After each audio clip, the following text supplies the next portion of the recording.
Hello, everyone. Welcome to the show. And today it's actually the 100th show. I didn't think it would go this far, but it is. And it's all about getting the information out there and from the horse's mouth, so to speak, in terms of what we're venting or trying to get out there.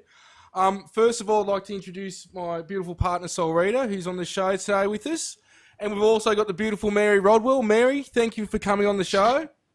Oh, I love being called beautiful. Thank you. If you're very biased.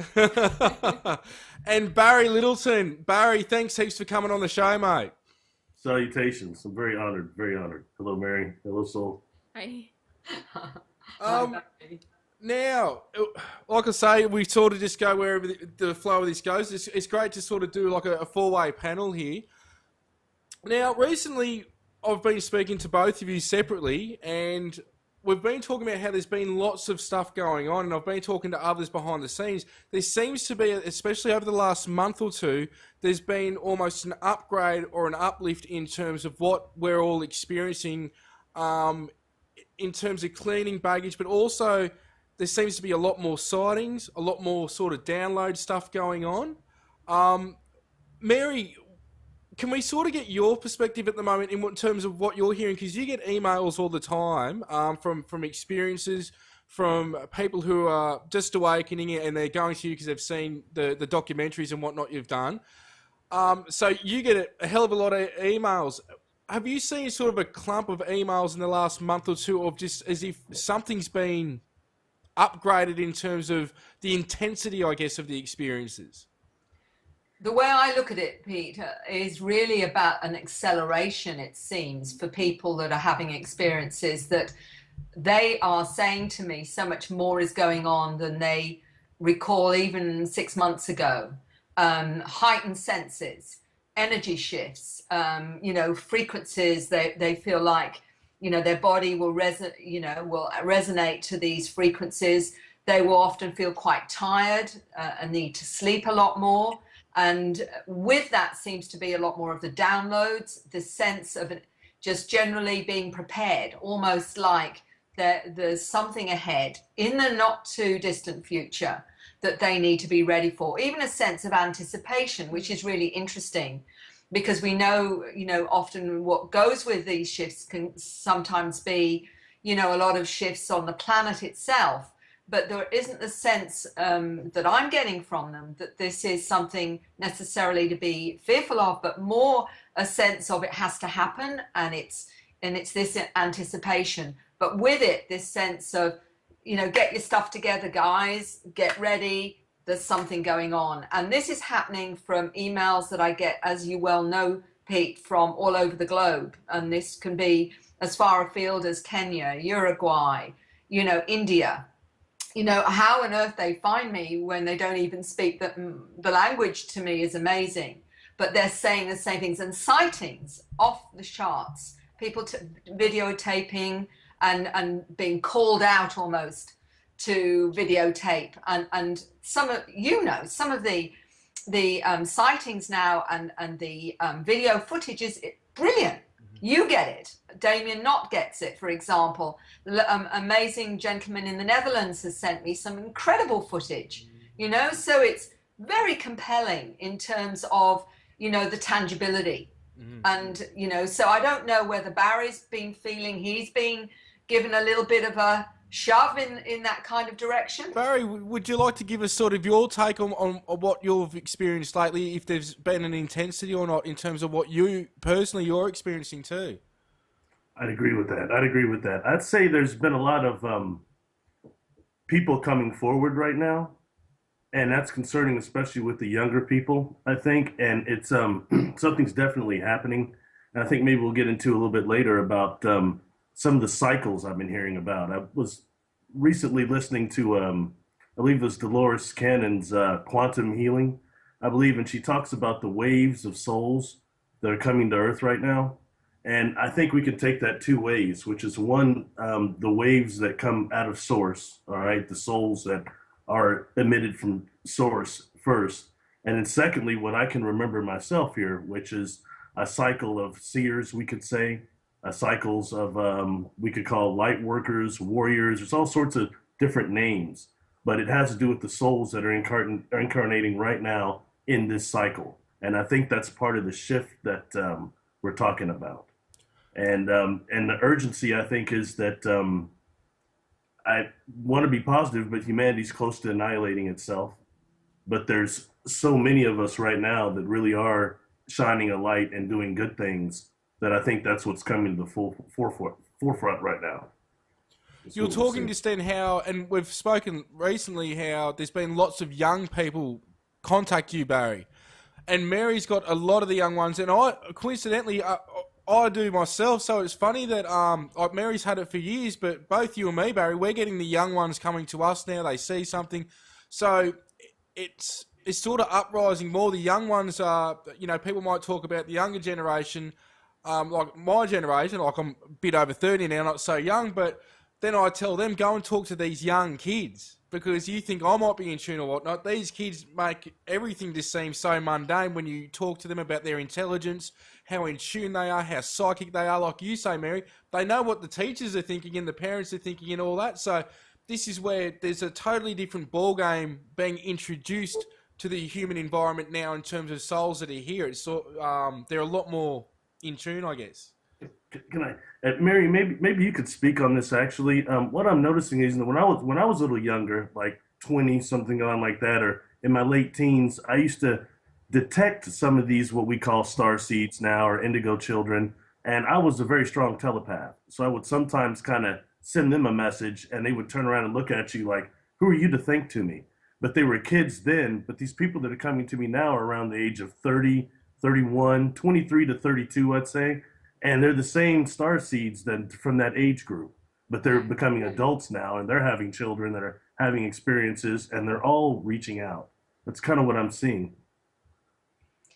And it's part of what I'm seeing as the programs of these new children. And I know that Pete knows that what we are doing with these programs, which the consensus is that there's something wrong with a lot of these children because they have such diagnoses as ADD or ADHD or Asperger's or dyslexia or some types of autism. But my research is suggesting that rather than being dysfunctional, they are just more multidimensional in their awareness. And we need to understand this multidimensionality of these children. When children, it was quite interesting to me. Only recently I was talking to a gentleman and his son wanted to speak to me who's only 9.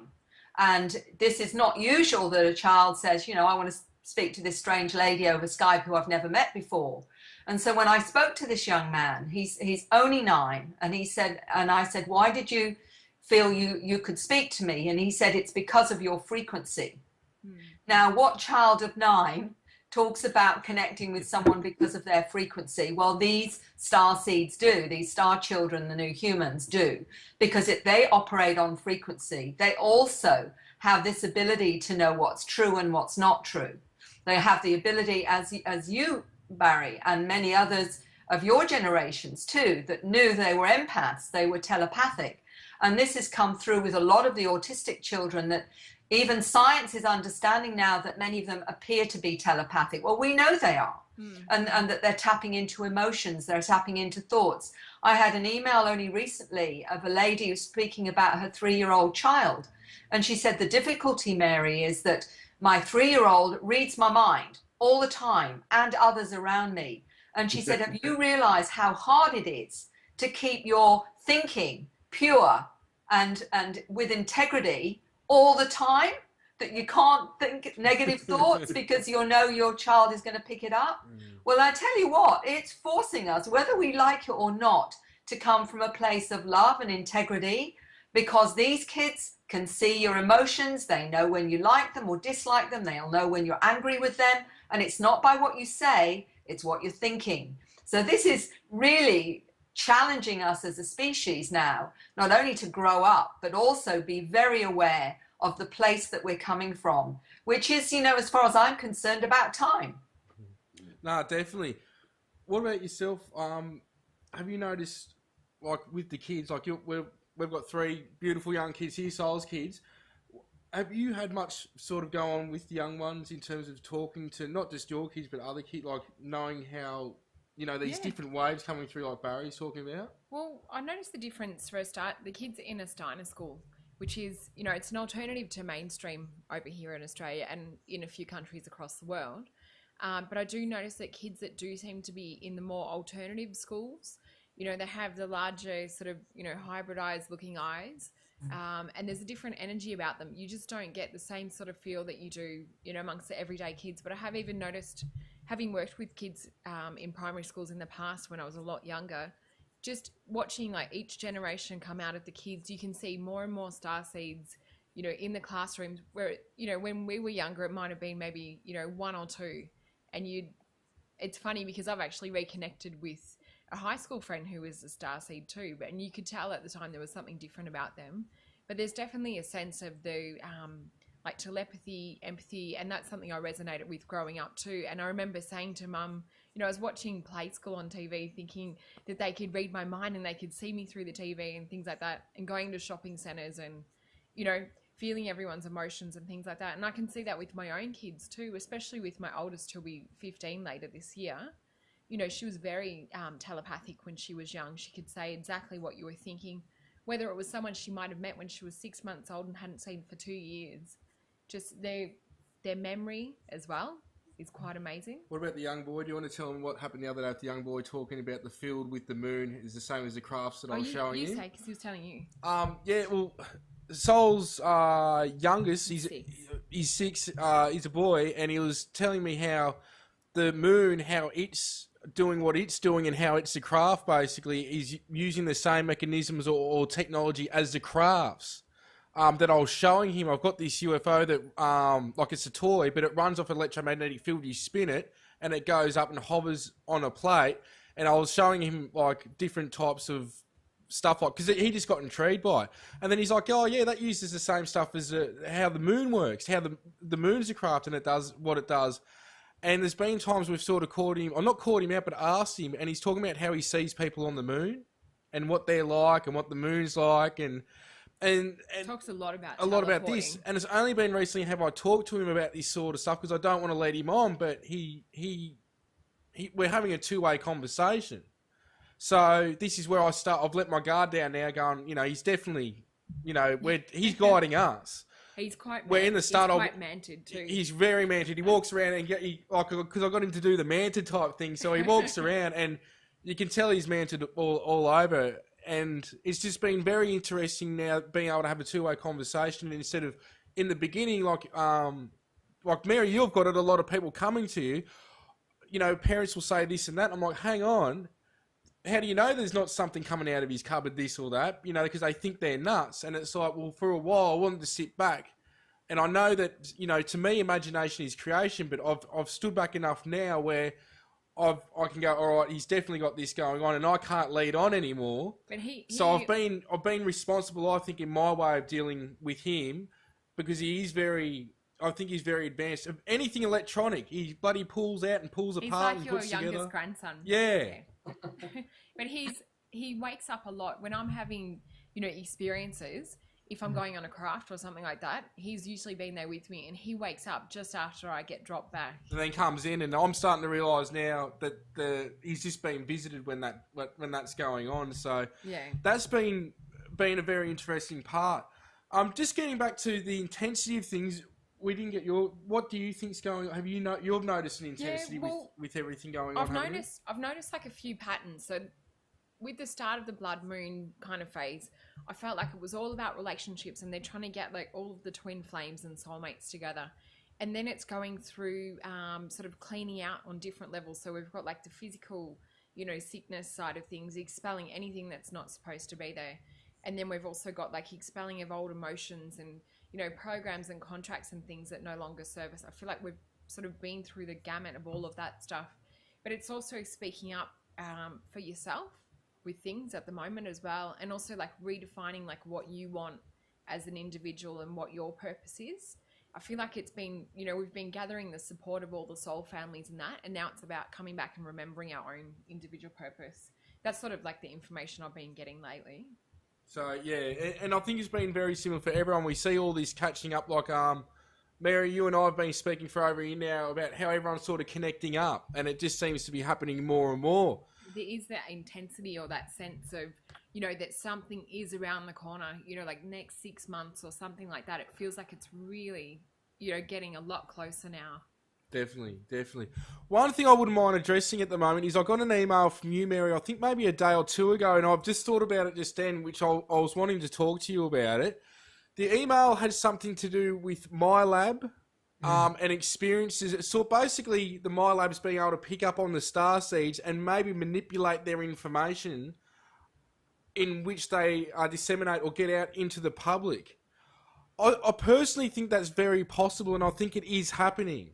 I've talked about this with Giles, how I think some of the information that comes through, it can get tapped and altered sometimes because they can't stop the inflow of download, but it's almost they can screw the data, how it comes through when it's being downloaded.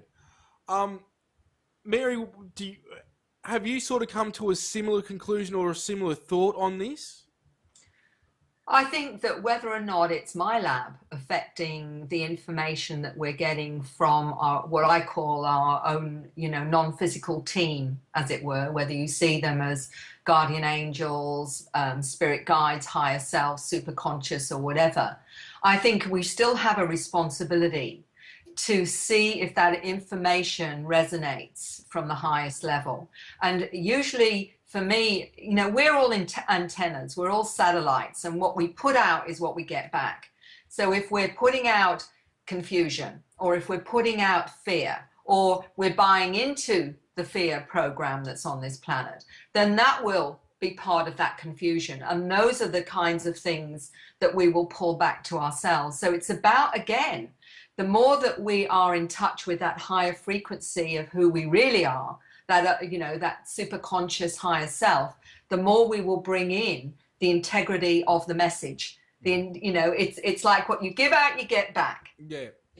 I know that's very simplistic. No, I don't think it is. Like, it is, and I think it should be. And we've had James Gilliland on the show, and I reference him a lot because I so resonate with him. And it's like he says, the mind you seek is the mind that you'll connect with. So if you're in line with whatever you're wanting to connect with, there's going to be that. And people ask me, how do you know if you're not being led on this and that? And like I say to a lot of people, easy. It's the fruit that comes from the knowledge and the experience.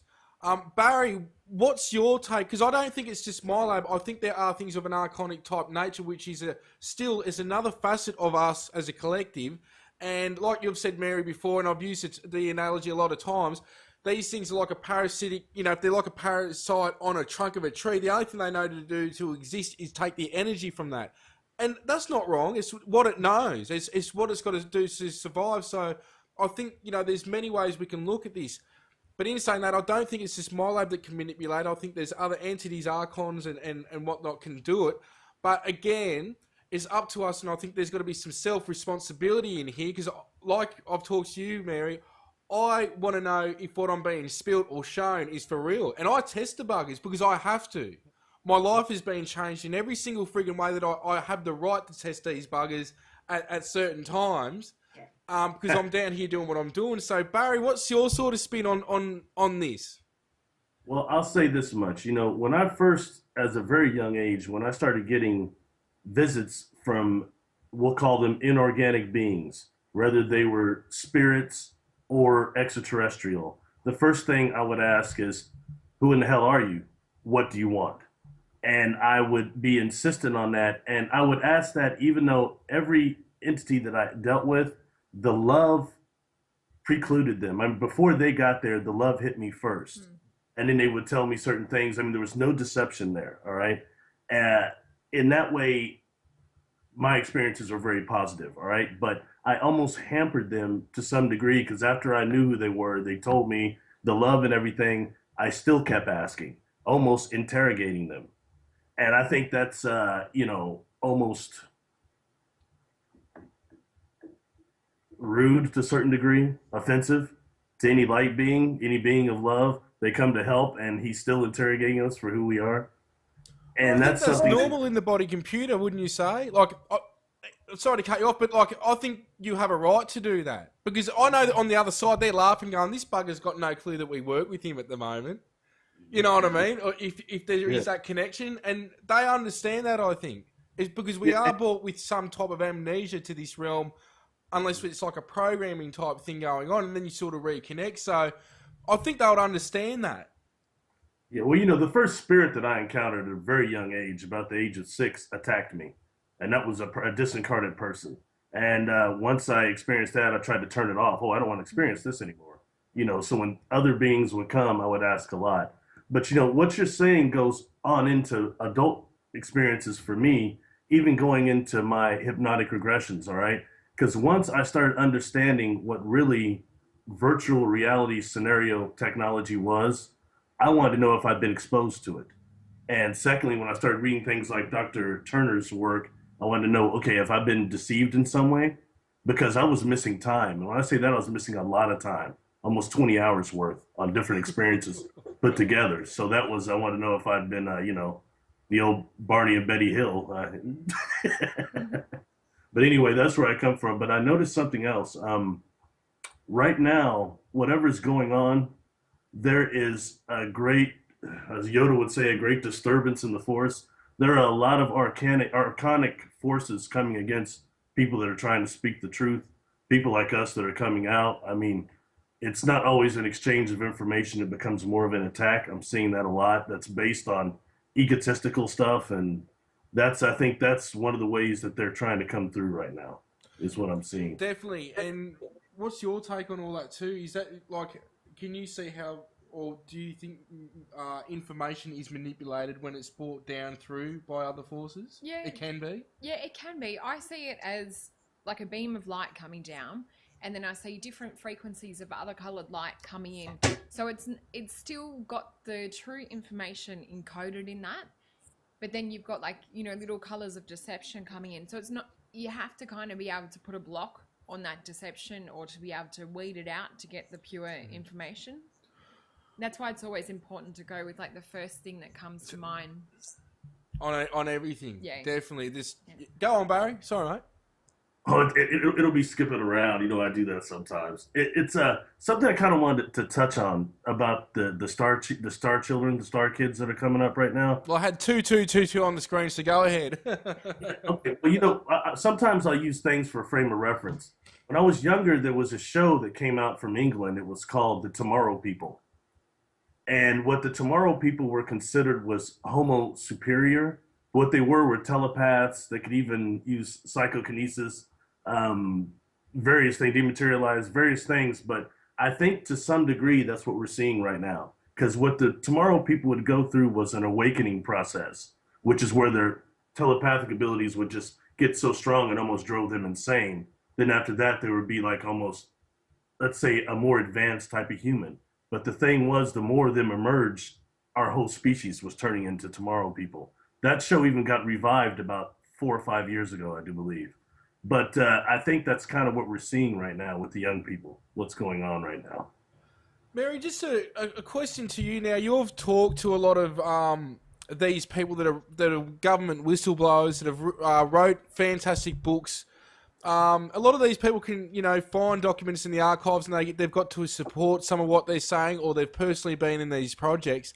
Have you spoken to anyone in these projects or in the government per se, or in any of these organisations that have said anything to you about the waves of kids coming through now, or anything sort of on that in terms of like the government know what's going on? Not the government per se, I'd say the force behind them, but like as if these projects are interested in some of these kids or even experiences in general. It's a good question. My first time I came across someone who'd been in American intelligence was a gentleman that had been over here for a short while.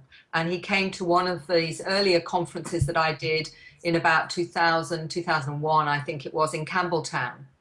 And actually, I ended up doing an interview with him. I, at the time, had no idea really who he was. I was still very much a novice with a lot of the whistleblower material. And his name is John Maynard. And John worked, as I say, in American intelligence. And he came up to me after my presentation on the Star Children, and he said to me, it was very, very blunt. He said, "You're absolutely spot on with these new children. You are absolutely correct." I remember thinking at the time, well, who is this guy who's telling me that I'm absolutely correct? Because I had no idea who he was or how he would have any insight into this. When I did the interview with him afterwards, which was a very sort of casual interview, but he spoke about the fact that not only was part of his job to create disinformation in terms of intimidate people who'd had experiences, he also was very aware that they were looking and looked for these children. Since then, of course, my research has highlighted in many ways many individuals that have been part of these MyLab programs as children. And one of them lives in Sydney. And this gentleman describes being taught things when he was 7 or 8 in installations above in big cities, under big cities, where they're taught to use these abilities. One of them is learning to walk through solid objects, for example. And we also know that other governments are interested in these children because there's a book by Paul Dong called China's Super Psychics.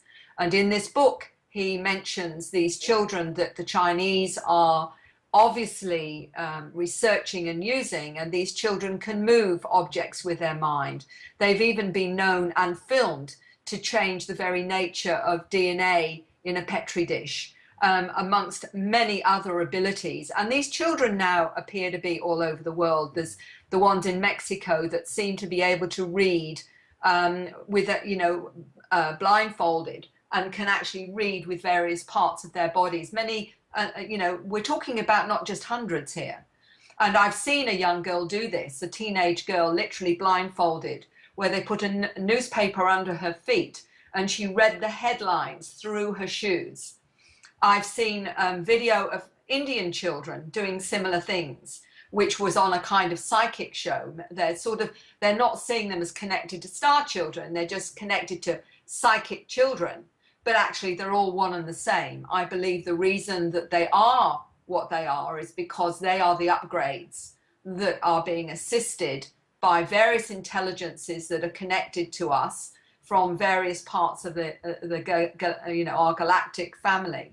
And the evidence is that we have at least 12 species that are intimately connected to us in our DNA. So they're all part of this mandate to upgrade humanity, is the information there. So yes, they've known about these kids right from the 1970s. J.J. Hurtak also knew about them. There was a lot to do with Uri Geller in the 70s where they knew about them, but there was a great deal of cover-up around, denying this as part of this big picture. And it's all started to explode now, because since that generation, there's been many generations of upgrade, which has led us to these new programs that we are seeing as dysfunctional only because they don't want you to understand that these kids have so much more awareness than what I would call the old models, which I would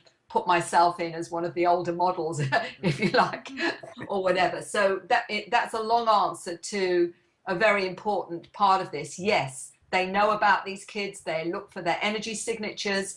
They are looking for these genius kids and these aware kids. And if they can, this is part of their programs too. They will try to influence these children in different ways, or dumb them down with things like Ritalin, for example. Barry, you haven't had you hadn't had any military stuff happen until you spoke to me, did you? I don't, because your experience has mainly been of a positive nature, so there hasn't sort of been a connection with MyLab or anything going back to the younger years for yourself.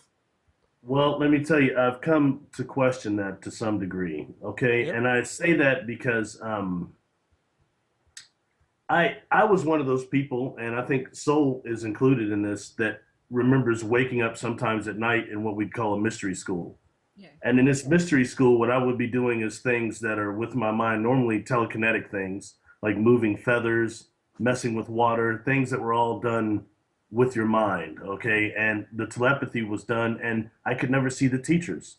All right. At first, I would be by myself. Then suddenly, I was being taken to other rooms where there were other students there. All right, and they would want me to do these things with the students, and I started smarting off. I said, "Well, why? There's no point. When I go to school, my other school, I can't do any of this. In the other school, I can't do any of this. So what's the point of doing it here?" And I think I became resistant and not invited back. But anyway, point being, I think that there were people I remember coming by and testing me at school sometimes that had no reason to really be there. At like this earthly 3D school. I had the same. Yeah, right, in grade school. Yeah, and you're not gonna tell anybody. Well, I might have said something. Well, I think I'm going to another school too at night. I'm waking up not in my house or something like that. So I think that they do have a way to detecting us, and I don't know it. I don't know. Have you seen a connection, or you had a connection with military? Like I know that your grandpa on your family side, he was a Marine as well, and there's some sort of super soldier stuff that you and Sol can remember going back and from Mars and all this sort of stuff, and lots of people from these programs talk, say that I've been part of it, and I've got some weird stuff going on, but I haven't got much recollection. But what about yourself? Even just in this house that we're in now, we've woken up with military type stuff having happened once or twice. But yeah, going back, like you say, like remembering, like the other schools and things like that. I remember more being taught, waking up or being young, sort of like 4 to 6, and going, how come it's not working? Like, trying to do like telepathy here and levitation and things like that. Just going, I know how to do it. And it literally drove me crazy for like 10 years. And then I just thought, well, it's going to be a magic power that turns on when I'm like 13 or, when I'm 16, thinking that there was some kind of magic number to it that I had to wait for. But yeah, it was funny. It wasn't until probably 21 that I met other kids that were, kind of similar and could speak star language and things like that. Up until then, it was sort of just, going through school, kind of keeping it to myself, being told by the beings, that I'll get locked up in a crazy home, if I talk about this sort of stuff. It was always sort of, to keep it kind of secret or under wraps. See, Barry, like what you experienced after first talking to me with that dude with that electrical device, I think it was on a bridge, wasn't he, or something? That sort of stuff I've experienced a lot of, and I do have recall. I don't know how far going back, but Sol's seen the marks in one of my docos. You can see it. They're the same marks in the same area each side of my body, like these big scars. And they've also... You can feel them too, like rays. And they're actually on the same spot on each ankle. So, like, they've pinned me down. And I can remember times of having these... they're like night vision green glasses, but I'll be in, like, a lab, and it'll be like these bars, like batteries and download bars. I don't know what that was about, but there's been other examples as well. But it's been later years, which goes into... this type of thing I want to ask you all. Talking to people like Brad Thornton, who Mary knows well as well, and I've had a lot of times on the show, and even with myself, what I've come to surmise, and people like Niara Isley, who you also know, Mary, it's almost, from my understanding, I believe everything is agreed upon, even if we think it's not on some level, because we're talking about a high level where this is all agreed upon. You could go to different levels of yourself, and you go to the highest level, the all-knowing part. There's always this scenario of, yes, you've agreed to it, from my experience, and this is my truth, and I can understand if others don't have the similar view, but it's almost like, all right, you're going to be a double spy. You're going to come down here, you're going to experience this in these facilities, and it's basically going to report back to us, and people will go, now, why would they do that? And it's like, because some of these facilities and some of these military type organisations, they are using ET technology, so therefore they can block out ETs doing surveillance in the way that they normally could, because it's not the same level of technology, but very similar. Mary, have you come across this double agent spy sort of scenario where you're going into these military camps or whatever, but yet you're doing it, reporting back to your staff family? Well, Niara Isley, I wrote the foreword for her book, and her story is incredible, and in it she realizes she worked in radar anyway, so she was in the military, and they actually abducted her, her own countrymen abducted her, and she was abused, she was drugged. They were obviously trying to get as much information out of her, interactions with her own star family, etc., etc. And what was fascinating was that when she finally realized this, which she said no one's going to ever believe anyway, that, it's one thing saying you're abducted by aliens, it's another to say by your own countrymen, who's going to believe that? It was body work that woke her up to the fact that she'd had these experiences, including being taken to a base on the moon, which for a lot of people still is very hard to understand, that it's very likely our military are there too. But that's another story. But what she then realized in accessing her star family was that she'd come in with an agreement to actually expose this side of human barbarity to one another, man's inhumanity to man. And so with that agreement was part of her then came the acceptance that this, painful as it was and as challenging as it was, that, this was part of that agreement. And also an agreement that once she'd done that this experience would no longer happen. And her understanding is that her star family have actually told the military, this is one of ours, you leave her alone now. So in other words, there seems to be, with some at least, that that can be stopped. Another lady that was a walk-in told me that she's come in as an undercover agent and that she actually came into a 3-year-old girl's body. She remembers coming in a cylindrical craft, 9 foot tall, pale-skinned, blonde-haired, telepathic, didn't have to absorb nutrients via the, light. And she said it was a big shock for her to suddenly be in a human 3-year-old girl's body where she had to learn how to speak and learn that she had to eat. But she knew that she'd come in because she was to report on the status of what she was experiencing and what she understood about humanity, and knew there were others like her. But she only met, I think one she described in China, where they recognized one another. But she knew regularly that she went up back to her star family or a kind of council and debriefed and told them what she had been doing and what she understood. And this is not just obviously a few. It seems like different species that are working with this planet need to understand from as many levels as possible what is exactly going on. And Lee is another young starseed in her 20s that talks about her knowing many others like her that are doing the same thing, that there's this constant transfer of information from starseeds to their star family.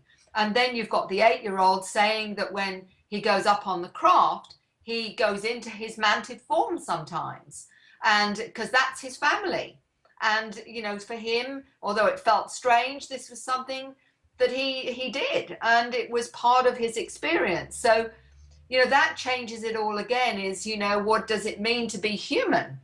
And, what are we as a species? In fact, when so many have this sense of dual consciousness, this connection to their star family, and yet they've also got a human life within all of that. So the complexity of it means that we must be very careful how we interpret what it is we're experiencing unless we tap into that inner knowing, which gives us a bigger picture, which is, I think, what we're being tasked to do on this planet.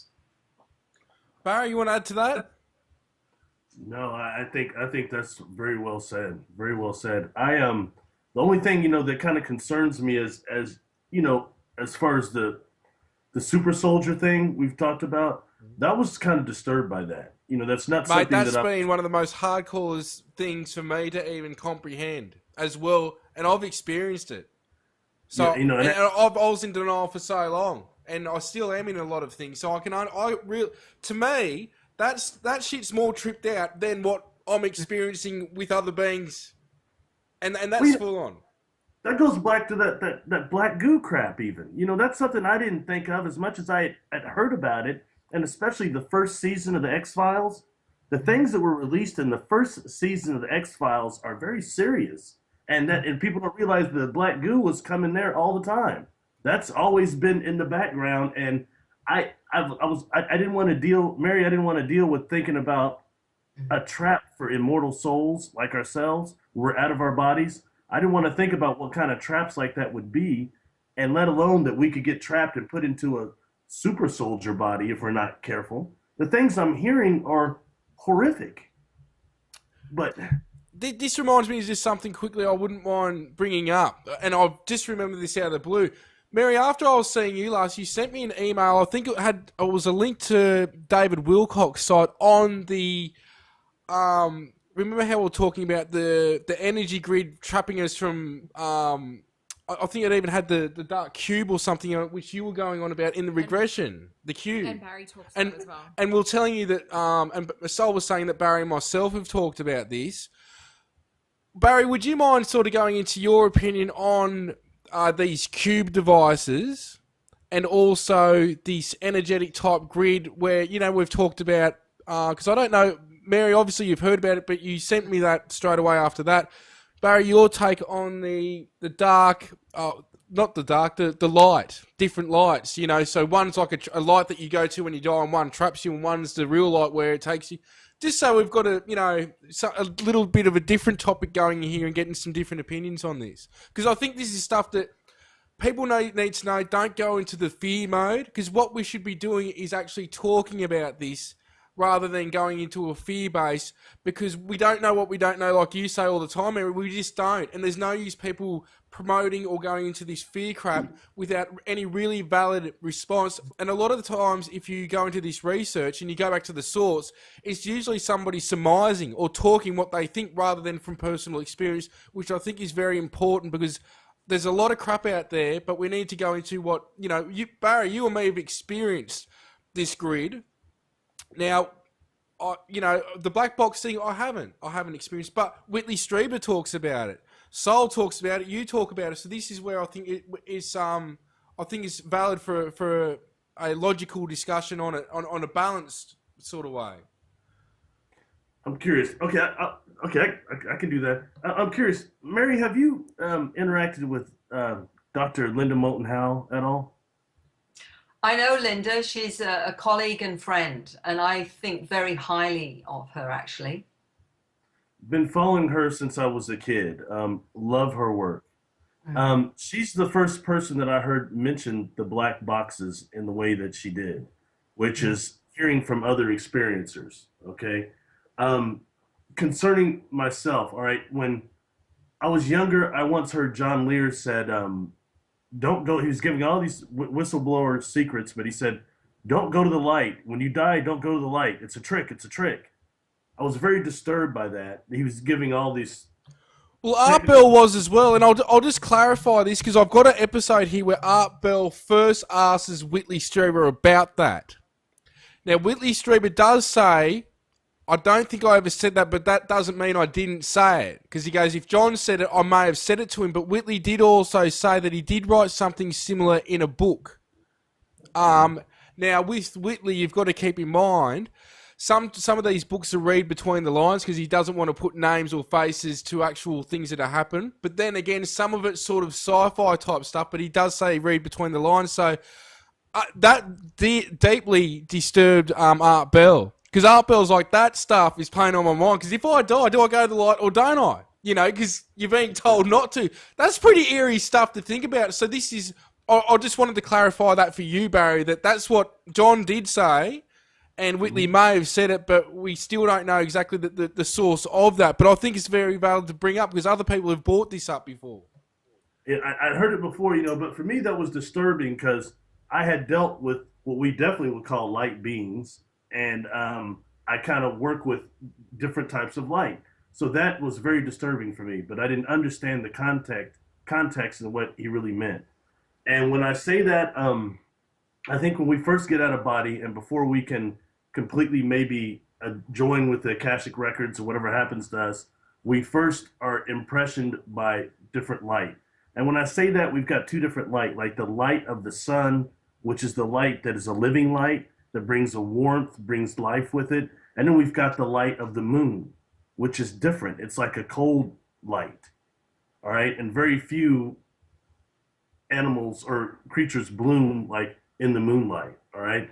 So in that way, we have a type of light that is projected through this net. You want to talk about the net too, Peter? Yeah, I'd like to. And I'd Okay, like people to take the fear base out of it too, because at the end of the day, from my experience, we're all one consciousness, so you do not die. And there's been a lot of people who are like myself in this field irresponsibly, and I won't name these people, but some have been on the show, and they've driven fear into these people when they've gone to do guide-type sessions like I do. Now, I question that, because you should be empowering people to empower themselves and connect with their own higher self rather than looking to anybody else to be a guru or for the information. Now, I will say, I think everything is of a positive nature, even in the negative nature, because it has to exist in that way. And to that, what we perceive as positive may be negative to these things.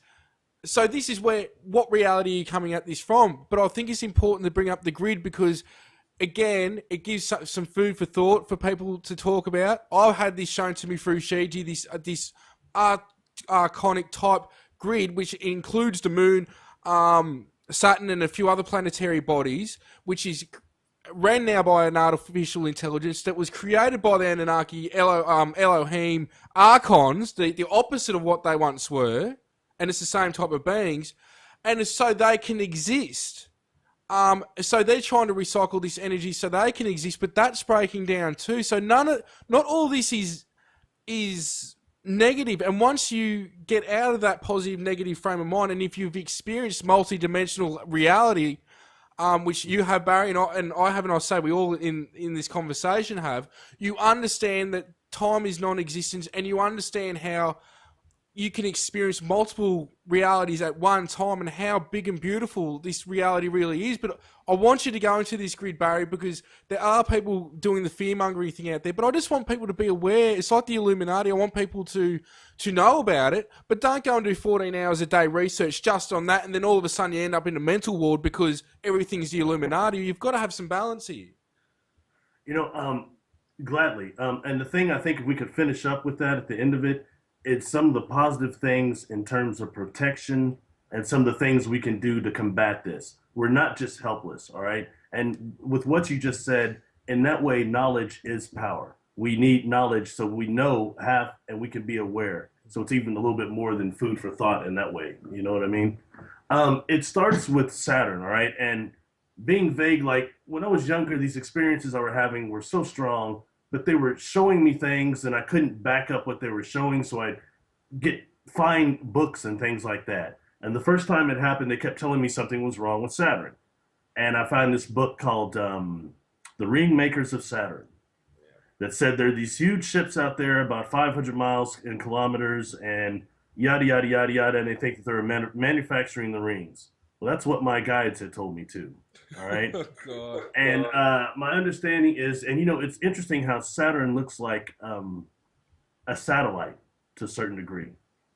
All right. My understanding is that somewhere around Saturn, this scalar frequency, what Tesla would call a scalar frequency, is generated there. And it creates this net that goes over to Mars, the Cydonia region there, to the dark side of our moon. Okay. And then over to Earth, where we have certain ancient monolithic structures that still promote this scalar frequency also. Now, when I took that in contrast to what I was reading, like Paramahansa Yogananda and some of the gurus were saying about the moon, they were saying that we went to the moon not just during our sleep cycle, but that we incarnated through the dark side of the moon, something they called the soul catcher. All right? And I started taking that and kind of combining that with what Richard Hoagland talked about, the shard back there and things like that. But nonetheless, and even in the regression that you did with Mary, that you posted, or you gave to me the second one, you had made a comment about the moon being under. Oh, that was the one with Lee. Yes. Well, sorry. But that's a very, very good point to bring up. And also, John Lear had information that was a soul catcher on the moon also. So this is where we've got to, still, we can't be concrete, but if you've got enough people saying very similar stuff, I think it's a room for consideration. Mm-hmm. My understanding is when we incarnate, we come through this net, we come through that soul catcher, and what it does is nullifies our natural psychic abilities and puts us asleep. And there's a certain reason, more than just we incarnated into the flesh for our experiences, that we are lacking soul memories. We're immortal souls, period. And yet we're missing soul life memories. That is a big problem. And it's not by accident. So my understanding is that when I had died after my accident, all right, I I had a near death experience, but a lot of it also, if I was a psychologist, my degree, I would tell you it was unconsciousness. All right. And when I come back, and to this day, I can only see flashes during the time I'm laying in that coma and during the time I died. So I'm not so convinced that I didn't hit that net and kind of come back enough to where I can't fully remember, what I experienced on the other side. Does that make a sense? There's that address that all that's this net. It's like an energetic net, yeah, like grid type thing. And look, again, like I say to a lot of people, like, to me, karma doesn't exist in the sense of choose what program you want. So this is where you can take into consideration what Barry, Mary, and myself are saying. But from my understanding, in reality, is you create your own reality. So if karma exists, it exists because you think it exists. If it doesn't, well, it doesn't exist. And this is where everyone's got to take in this information how they want. What I'd like to ask everyone here actually is I've been coming across a lot of stuff lately, whether it was Kelly and the Raw, which actually, Barry, you're going to be on a show, Sol's been on it, Mary's been on Kelly's show. And I've come across some stuff from, I think it's Crow 777. And what this is the holographic moon theory. Now, from experience, I know that everything's like a quantum halo. Yeah, well, yeah, sorry. That sort of ties in like my version of what I see with the net too around the Earth. So I see it more as like a holographic kind of like a hologram projector. So every now and then when I look at it, it's like the hologram light is sort of like blinking. And the more people that have awareness of the net or have awareness of like their higher version of themselves or of their free will, it's like the more that this hologram starts to blink and starts to kind of like break up a bit. So what I see it as, it's like you have the free will to go beyond that, but if you're sort of like nullified and come through at a certain level, your awareness is only going to be at such that whenever you perceive it, when you do sort of start to cross over, you are going to see like this hologram, which may appear as like a false light, like you were saying. But it takes like consciousness outside of that, or, to tune into your own higher reality and perceive like the light beyond that, because that could be like the secondary light. That's sort of like the way I see it, is just like a holographic thing flashing on. Mary, so can I actually expand on that from what you're saying, which I think makes a lot of sense. There are two things that make it difficult for me to accept that as the mandate. Not that I'm not saying that there is a possibility for certain frequencies to be held in that if you're in a fear frequency. Yeah. First of all my hundreds of regressions where people have gone into past lives and they've gone to the death sequence, and I deliberately take people to the death sequence so they can see that they actually exist after death, and they do. Yeah. They will talk about what they've learned in that lifetime. They'll talk about learning about compassion, learning, whatever it is that they've undertaken to learn in that life.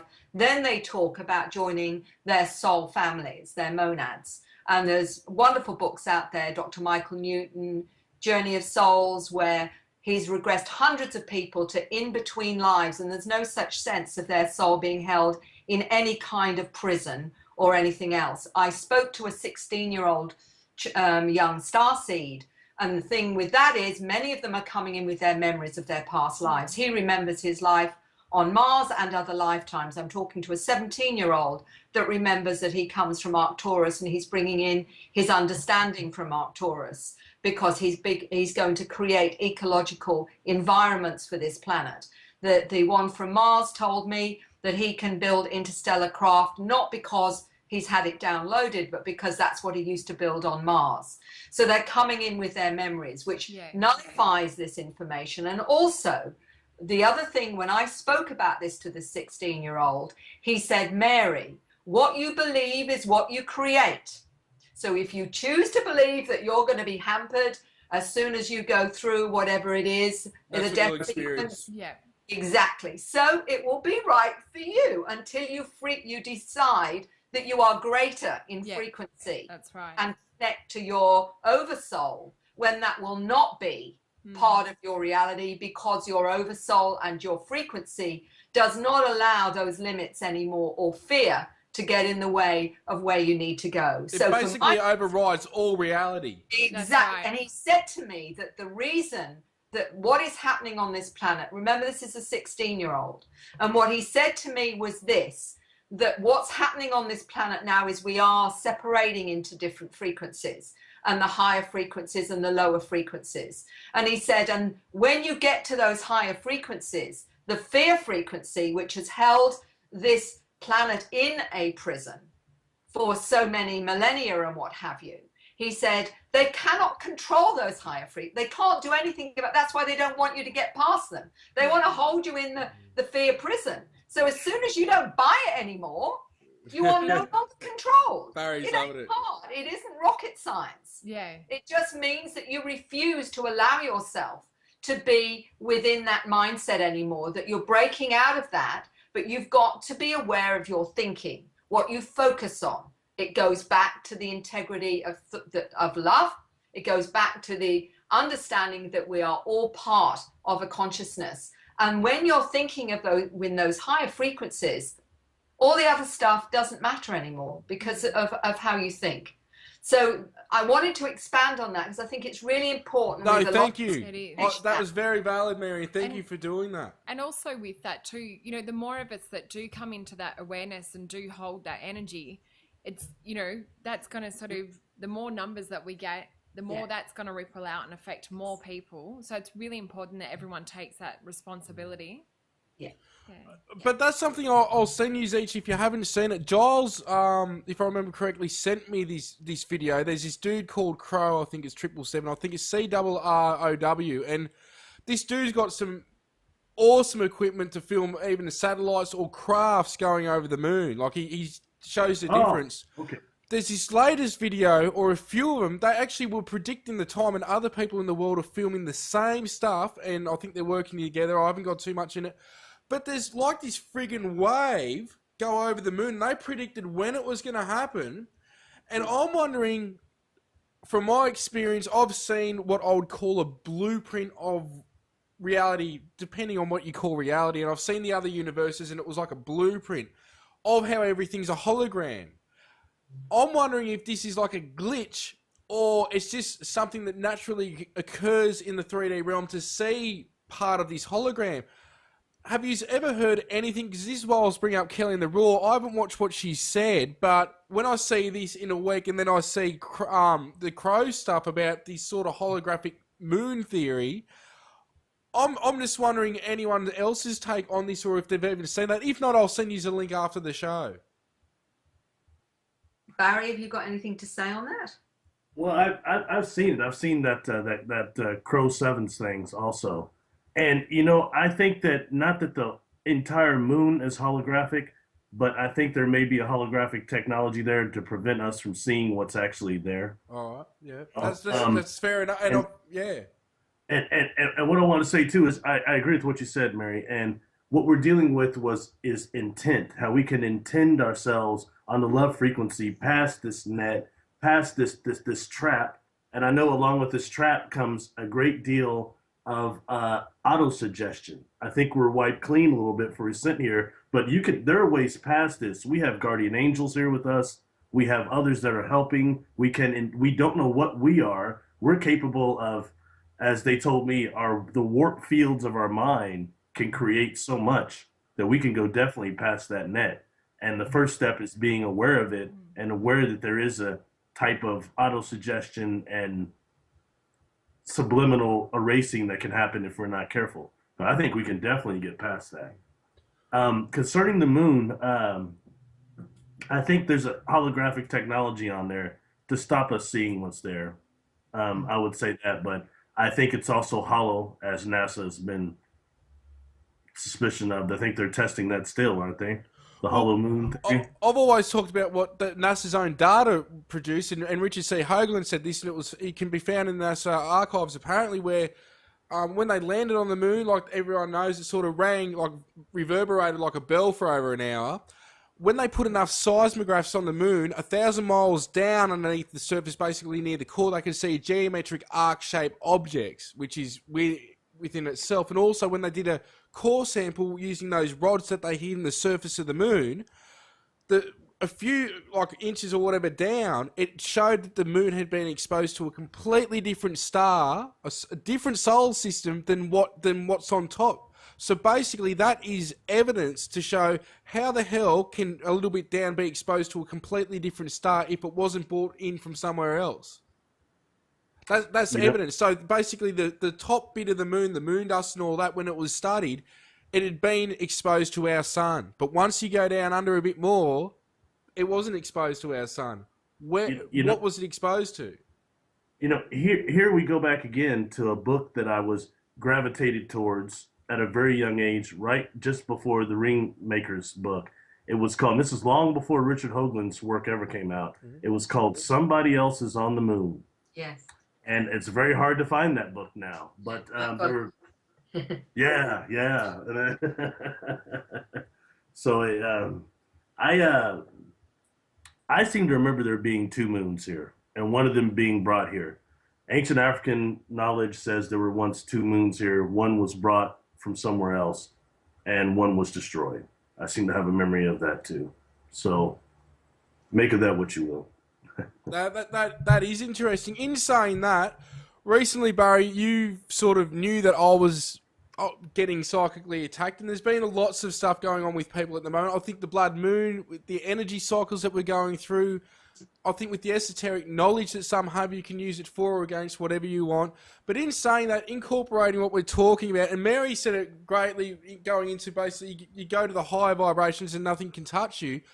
I'd like to sort of wrap up this show with sort of everyone's sort of tips or tools or thoughts on how we can surpass anything of a what we perceive as a negative vibration or psychic sort of stuff, because there seems to be a lot going on at the moment in terms of, I'm seeing posts from other experiences. I'm, experiencing stuff, soulies, and it's almost like, yes, everything's intensified, but so too has like the connection, I guess, to our own selves, but also some of the not so good things that we perceive, with the psychic attacks and that sort of thing. Could we sort of just quickly wrap this up in terms of, and it doesn't, we can talk for a few more minutes or whatever, but just wrap this up with what sort of tips and tools people have got to empower themselves, I guess. Barry, you going to go first? Oh, go ahead, Mary. I'd like to yield to you. Well, you know what? I think the most important thing is that we have control of what we focus on. We have control of whether we choose to look at the light or we choose to look at the dark. We can see our life as half, as a cup half full or half empty.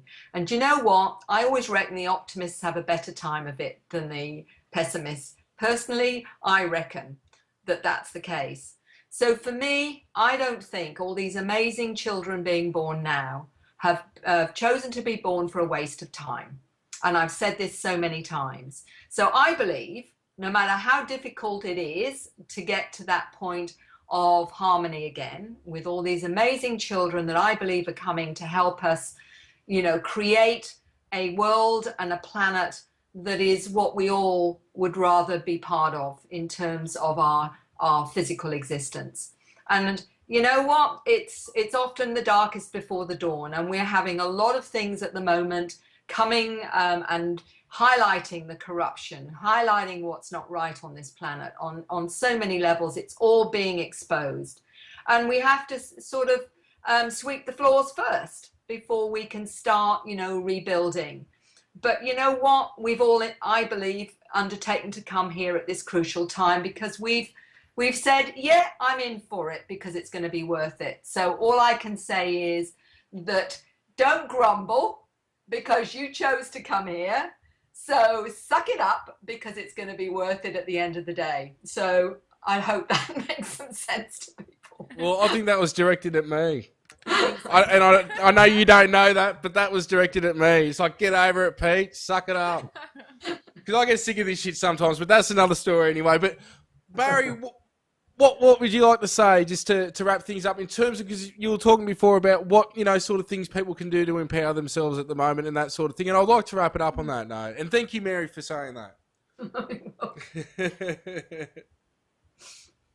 I think there's two things. One, I agree with definitely remaining positive, and I think we've got several different timelines we're dealing with. But I think as humanity, we have to really learn how to reach out. We've got residential. We've got not just guardian angels. We have angels that are here for Earth. They're Earth angels. They've always been here, as far as I know. And we need to reach out and learn where the medium ground to meet these beings is. These beings that are existing just beyond corporeal mortal vision. All right. And what I'm seeing is like different schools, spiritual schools where humans are only basically custodians and students, and the teachers are non-corporeal entities. All right. And I think that's where we need to go now. Something else I want to address, okay, and I don't know how to deal with this because I'm not religious, all right? I have an aversion to organized religions, almost all of them, to be quite honest. The beings that I've dealt with and what they told me when I asked, after the love hit me first, and I say, who are you?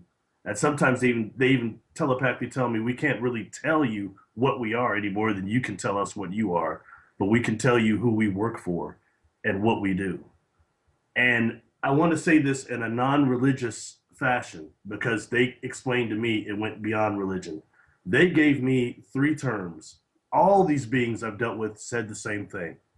The Christ consciousness, the Christ energy, and I even was told the office of the Christ.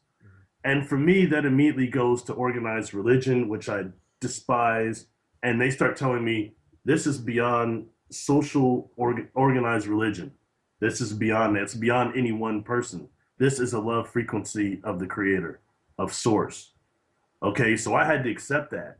And not to mention, I wasn't being hurt, but I think that is a frequency of source that is accessible by us through our intent, through our free will. We can adjust our free will to that frequency, and that is not just our protection, that is our intention and a way to get through some of this darkness and not to be such enslaved on this prison planet, if that's what this is. It doesn't have to be that anymore. And I think that's the shift, is it's not going to be a prison planet here so much. These maniacs who just incarnate here again and again like we do and go murdering about people, and we're lucky if they even get caught by our society, and then they'll incarnate again. I think that's coming to an end. Does that answer that? Yeah, it does. And look, from... did you read the Book of Shiji at all, Barry, that I sent you? Yeah, I checked a lot of it out. And I noticed you went into that a little bit. And I had to accept that, the Christ consciousness thing, because I keep thinking, well, no, it's not going to be this Christianity thing. I'm not going into that.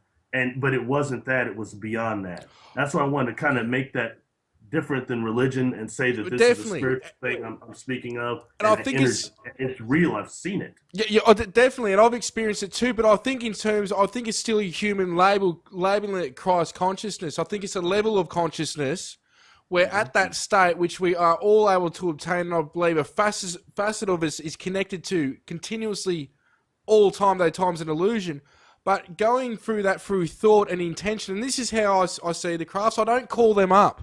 There's people that claim to call them up and whatnot. I put the intent out. And with my intent, I've experienced some crazy stuff that I've initiated through intent with those. It's basically like I type to you or Mary, hey, you're free for a chat. Now, you're free or you're not free. You can do what you can't. This is exactly with the beings. I put out the typing in my mind going, hey, dudes, do you want to catch up? Whatever's in line with me. Yeah, we can. Yeah, we can't. This is where you'll get the different things. So this is where... it's about the intent, and this is what I would like to say to people is at the moment, look at your thoughts. And I've had an experience lately where I was shown other lives that I'm living at the same time on Earth, which are, you know how you hear about, and Dolores talks about it, where you could make a decision, but in another reality, you didn't make that decision. You had the option to go this way, but you went that way. So basically, the 2 outcomes exist. I was shown these other realities, and through that, I was shown, be careful what you think, because it creates reality. And I was shown the other realities I've created that coexist, at the same time, again, though time's an illusion within this holographic realm here. So I'd like to tell people, be careful what you think, and that don't look outside of yourself for answers. Look in the mirror. That's where you can get answers. It's yourself. You don't need anyone else. What you will find is that others, like Barry and Mary and Solar, to me, they're my guides, but I'm guides to them as well. I'm a guide.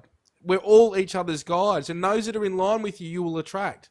So things are getting tough, but like Mary says, it's like the storm before, the sunny day. And I think as a collective, I think individually we've gone through this, and some are still going through it, but I think as a collective, we're now going through this, and I believe I've talked about it with others that I've had on the show recently, and I won't say their name, but it's basically 2015, 16, 17. These changes are happening, but either some people can incorporate these changes or they can't. There is no right or wrong way for which avenue you go down. You go where you're ready for and what you've got to experience, and we're doing this as a collective. So I think, like Mary said before, and I think it was directed at me on a subconscious level, I've got to suck up this crap just as much as anyone else and just get on with it, because like you were saying, Mary, it's hard to believe that we've all chosen to be here at this time to just have a write-off experience in terms of just pain and fear and negativity. So would you like to add on or just talk about that as well? Well, I guess I'll just bring like my own personal perspective, which can, some others might be able to relate to out there. For me, if I'm feeling more in tune and aligned with my own stuff, whether it's, if I'm feeling like mentally it's all a bit too much and I can just get out and go walk it out, whatever I can do to bring my mind back to feeling at a calmer perspective, and to feel like my energies are sort of aligning and getting lighter again, whether it's through, eating more like high vibrational food and more fruit and veggies, things like that are going to keep my energy clearer. Because I feel like the cleaner and clearer I can keep my energy, the easier it is to cope with all the other bombardment of stuff going on, whether it be like psychic attacks or, military type stuff. And even just because a lot of the time I won't sleep because I'll have beings come and talk to me while I'm trying to sleep and things like that. And I have to just, if I can keep some things in control and in alignment, in the physical, it tends to help with dealing with all of the other gamut of stuff. Cool. Well, Can I go there real quick? Yeah. Yep. One thing I say, I just gave a speech recently to my state, the Brain Injury Association, and what they wanted to know about was my near-death experience. It was interesting that all these doctors wanted to hear that. But, one thing I can say about that is what I came back here knowing is that how much we underestimate the impact our relationships have with each other. We underestimate it a lot. And I thought I was a pretty spiritual guy, and I was always trying to exercise the golden rule and do unto others like he'd like to be done. But even honestly, I still wasn't getting it. How important and how much impact our relationships have with each other. And you carry that to the other side with you by all means. So just want to throw that out there. Thank you for doing so. I think that's very important, and thank you for sharing that. And everyone here has brought something to the plate in what they're doing and continue to do. Mary, you've got another book coming out. What do you reckon later this year or next year will be coming out? If I didn't get so many emails, I'd have had it written by now. So I'm doing my best. I'm waiting for another couple of clones, Mary 1 and Mary 2, and one of them can do the book. I don't know how you do it. I can barely do it myself. Barry, you're actually working on a book right now, your first book as well, aren't you? Yes. I've been inspired to do it. And let me say, I'm a big fan of yours, Mary. Thank you very much. I appreciate everything you do. I've been for years, so it's a pleasure to get to talk to you. And a pleasure to talk with you, Barry, as well. I always learn so much when I have a chance to share like this. So thank you so much. It's just awesome, everyone connecting up. And Sol, both Sol and I, we've got Paracon coming up next month. But besides that, we've got some stuff going on in Bali and everywhere else. But It seems like everyone's got something going on constantly. Have you got any talks coming up soon, Mary, anywhere? Or is it a little bit of a break for a while? I'm speaking at the Nexus International Conference in July, where we're hoping that Dr. Edgar Mitchell will come in on my presentation because he's part of the new organization Free, which, as you know, I'm a co-director. So we're going to talk about what Free does, but also about everyone that's ready to start coming out and speaking about their experiences in this Experience a Liberation Day. So that's all coming up, and I'm very, very excited about that. No, that's fantastic. Barry, have you got anything coming up soon at all? You're going to be on Kelly's show soon, aren't you? Yeah. She's having me on the 16th, I do believe. So I think I'm the that'll day be before interesting. you. Oh, really? Oh, cool. Cool. That's... Get the energy nice and ready for me, Soul, so Yep, I can I come in will. easy and get out of it easy. And one thing I'd like to wrap up is just everyone keep a camera on you at the moment and keep connected and put the thought out, because like I had Damien Knott on a couple of shows back, and Damien has got an organisation, APPI I think it is, or AAPI, I can't remember exactly, and the amount of reports they're getting, not just in Australia but worldwide at the moment, is crazy. Sol and myself, we're getting more daytime sightings than ever, and lots is going on. So just be aware of your thoughts. Put the antenna out if you haven't seen anything, and you know you want to see something. It's happening more and more as the veils between the worlds and everything's breaking down. So everyone, keep your eyes to the skies and watch your thoughts. You know there's always something going on, but. Mary, thank you for all you do. It's it's always a pleasure talking to you, and people can actually go and see the documentary we did for you lately, At Home with Mary Rodwell, which has been getting awesome reviews. For more on Barry, people can hook up with him on Facebook, and they can see some of the shows I've done with Barry also in the past. And for more on Sol, they can go to your website, which is Solreta. Or on Facebook. On Facebook. Yep. And Mary's got acern.com.au as well. So there's lots, but underneath this video in the description part, people can go there and find the links to us. And thank you everyone again for coming on for the 100th show. And it's an absolute privilege and pleasure to have you all. Thank you, Peter and Sol and Barry. Wonderful to speak with you this afternoon. Thank you so much for sharing your world and this wonderful mission we're all on, just to help with this, sorting this planet out. No, thank you, Mary. Thank you. And Thank you, Sol. I just want to say thanks to Pete too, and congratulations on your 100th show. Thanks, Dale. And nice to see you both. Well done. Well done. Very, Good job. very cool. Did a good job. Good job. Thank you. Love you all, and thank you all Love for you watching and guys. listening. Bye-bye. Yep. Okay. Oh.